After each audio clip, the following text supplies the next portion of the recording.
ہدایت کی طرف رہنمائی کرتا ہے۔ زندگی کے ہر فیلڈ میں کیا صحیح ہے، کیا غلط ہے، کیا باطل ہے، کیا حق ہے، یہ رہنمائی کرتا ہے، اور ہم لوگ تو اس کے اوپر ایمان لے آئے ہیں۔ جنات کے جو 9 افراد گئے تھے، یہ لوگ کہنے لگے ہم تو اس قرآن کو سن کر کے ایمان لے آئے ہیں، ہم اپنے رب کے ساتھ کسی کو شریک نہیں کریں گے، لہذا اے میری بستی کے لوگوں سنو، یہدی الی الرشد، ہدایت کی طرف رہنمائی کرتا ہے، یہدی الی الحق،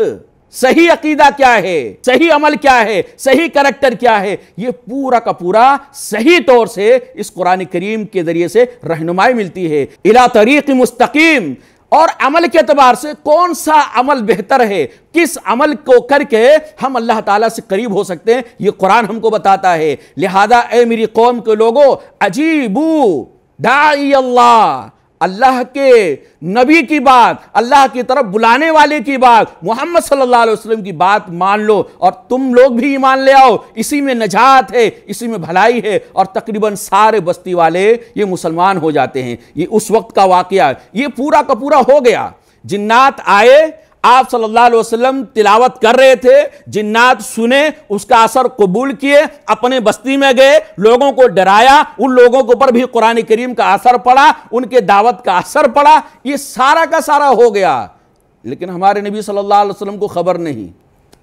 اللہ کے نبی صلی اللہ علیہ وسلم کو کیا پتا، کیونکہ جنات کو تو کوئی دیکھ نہیں سکتا ہے، جنات ہم کو دیکھتے ہیں لیکن ہم جنات کو نہیں دیکھ پاتے ہیں۔ اللہ کے نبی صلی اللہ علیہ وسلم پر بعد میں وحی کے ذریعے سے اللہ تعالیٰ نے آپ کو بتایا کہ اے محمد صلی اللہ علیہ وسلم، آپ جب فلاں جگہ قرآن کی تلاوت کر رہے تھے تو جنات کا ٹولہ یا جنات کی ایک جماعت ہم نے آپ کی طرف پھیر دیا تھا، اور وہ قرآن سنے اور قرآن سن کر کے اس کا اثر قبول کیے، ایمان لے آئے ہیں۔ یہ در حقیقت پیارے نبی صلی اللہ علیہ وسلم کو بہت بڑی تسلی تھی،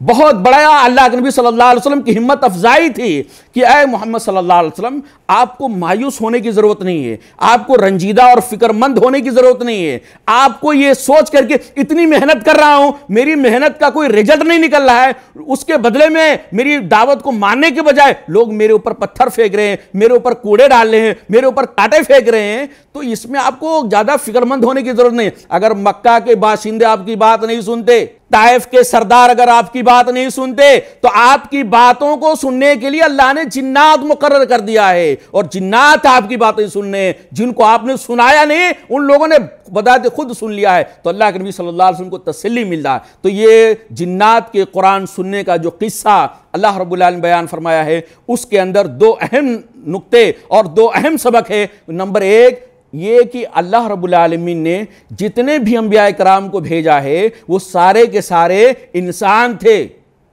جنات میں دائی تھے، مبلغ تھے، نصیحت کرنے والے تھے، اور آج بھی ہیں، ان کو سمجھانے والے ہیں، قرآن پڑھ کر کے ان کے معنی اور مفاہیم کو سمجھا کے ان کو نصیحت کرنے والے پہلے بھی تھے، آج بھی ہیں۔ لیکن اللہ کے نبی صلی اللہ علیہ وسلم کی حدیثوں سے اور قرآن کریم کی آیتوں سے اس بات کی صراحت ہوتی ہے کہ اللہ رب العالمین نے صرف انسان کے مردوں ہی کو نبی بنایا ہے، نہ انسان کی کسی عورت کو نبی بنایا ہے، اور نہ ہی اللہ رب العالمین نے کسی جنات میں سے کسی کو نبی بنایا ہے۔ یہ نبی صرف انسانوں میں سے ہوا ہے، جنات میں سے کوئی نبی نہیں ہوا ہے۔ دوسری چیز یہ شریعت کے معاملے میں، ہدایت کے معاملے میں، اللہ رب العالمین کے سیدھے راستے پہ چلنے کے معاملے میں، حق باطل کیا ہے یہ جاننے کے معاملے میں، جنات انسانی نبی کے شریعت کے مکلف ہیں اور اس کے پابند ہیں۔ یعنی جیسا محمد صلی اللہ علیہ وسلم کریں گے، جیسا موسیٰ علیہ السلام کریں گے، جتنے بھی انبیاء کرام ہیں، ہر زمانے کے جو نبی تھے اور ان کی جو تعلیمات تھی،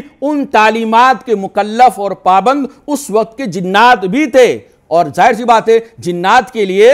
انسان کو فالو کرنا کوئی ناممکن بات نہیں ہے، کیونکہ جنات تو انسانوں کو دیکھتے ہیں، یعنی انسان نماز کیسے پڑھ رہا ہے، کہاں جا رہا ہے، کیا کھا رہا ہے، کیا بول رہا ہے، وہ سب جنات لوگ دیکھتے رہتے ہیں، سنتے رہتے ہیں۔ تو ان کے لیے ایک انسانی نبی کا